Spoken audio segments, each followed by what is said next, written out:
안녕하세요, 여러분. 오늘은 최근 뉴스에 올라온 황당한 민원 소식 하나를 들고 왔습니다. 어느 날 한 버스 회사의 버스 기사님이 라디오를 못 듣게 해달라는 민원이 접수되었다고 합니다. 하루 종일 좁은 운전석에서 긴장하며 도로를 달리는 기사님들에게 라디오는 졸음을 쫓고 실시간 교통정보를 얻는 유일한 창구인데 말이죠. 이 소식을 들은 네티즌들은 참 팍팍한 세상이다. 이게 왜 민원 대상이냐라며 혀를 차고 있습니다. 그런데 대중교통이나 공공기관에서 일하시는 분들의 이야기를 들어보면 이건 정말 약과에 불과하다고 합니다. 도대체 우리 사회에는 얼마나 기상천외하고 황당한 민원들이 매일같이 쏟아지고 있는 걸까요? 오늘 그 상상을 초월하는 실태와 함께 이러한 민원들이 왜 발생하게 되었는지 그 근본적인 원인까지 파헤쳐 보겠습니다. 먼저 대중교통 분야에서 쏟아지는 단골 황당 민원 유형부터 살펴보겠습니다. 가장 대표적인 것이 바로 기사님이 나를 보고 안 웃어주셨다는 불친절 민원입니다.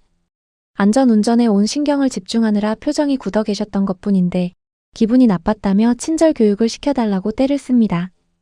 또한 이미 문을 닫고 출발하려는 버스를 멀리서 보고 뛰어가다가 타지 못했다며 승차 거부로 신고하는 경우도 허다합니다. 도로 한복판에서 차를 세우고 문을 열어주는 것은 도로교통법상 엄연한 불법이자 대형 사고를 유발하는 위험한 행동인데도 말이죠.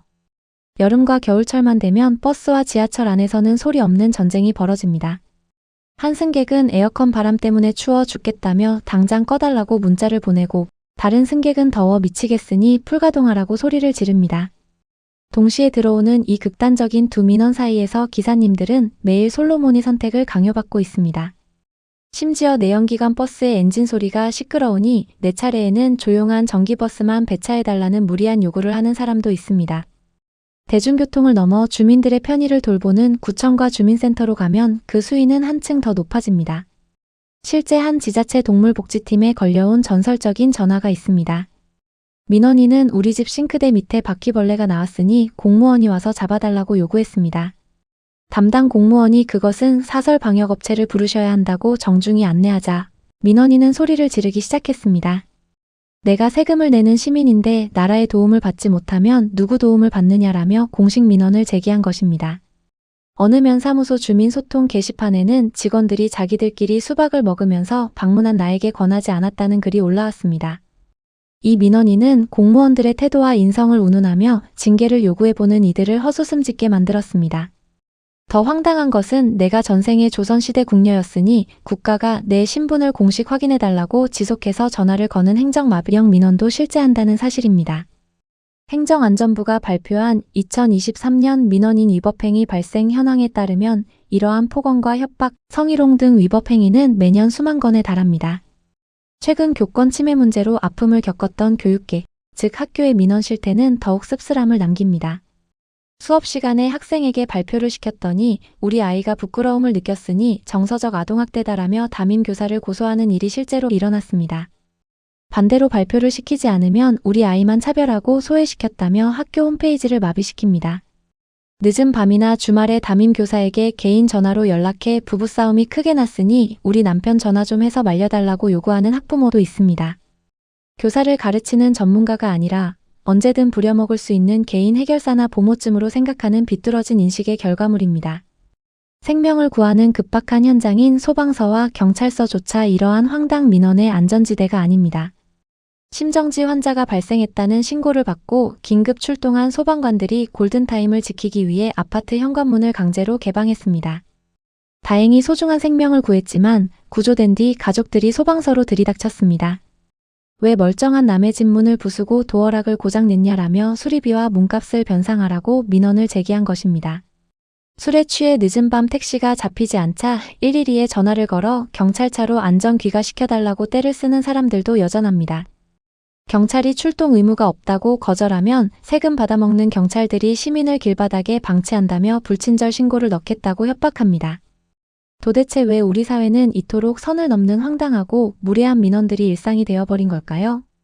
많은 전문가는 그 시작점의 고객은 왕이다라는 기형적인 슬로건이 있다고 지적합니다.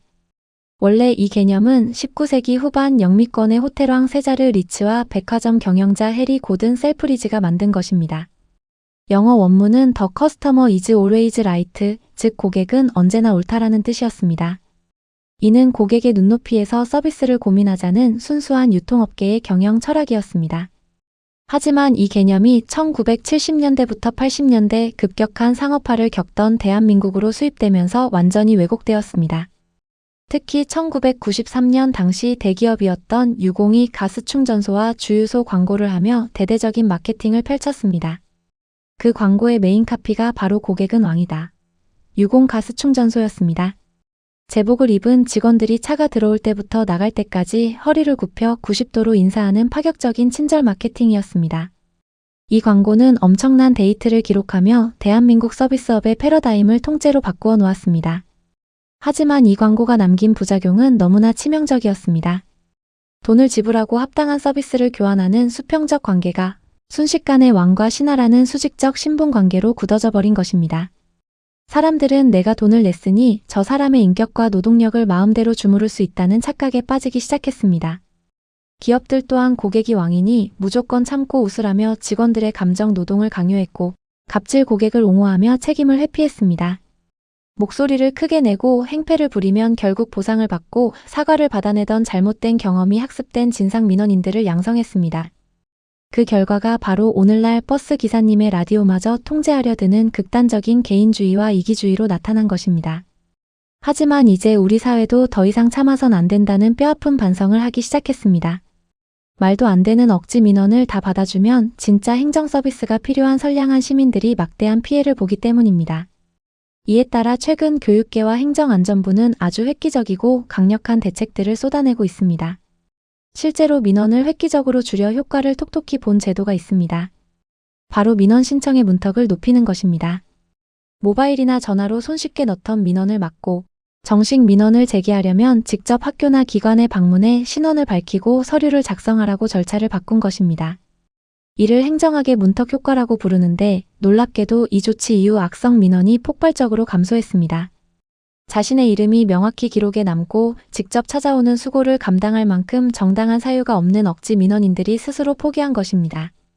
또한 공무원들에게 통화 먼저 끊기 권한이 합법적으로 부여되었습니다. 과거에는 욕설을 들어도 불친절 민원이 두려워 전화를 끊지 못했지만 이제는 3회 경고 후 먼저 전화를 끊을 수 있습니다. 최근에는 피해 공무원 개인이 참는 것이 아니라 기관 차원에서 악성 민원인을 직접 경찰에 고발하고 전담 변호사를 지원하는 시스템이 드디어 전국적으로 확대 시행되기 시작했습니다. 친절은 우리의 의무이지만 굴종은 우리의 의무가 아니다라는 슬로건이 드디어 빛을 발하고 있는 것입니다.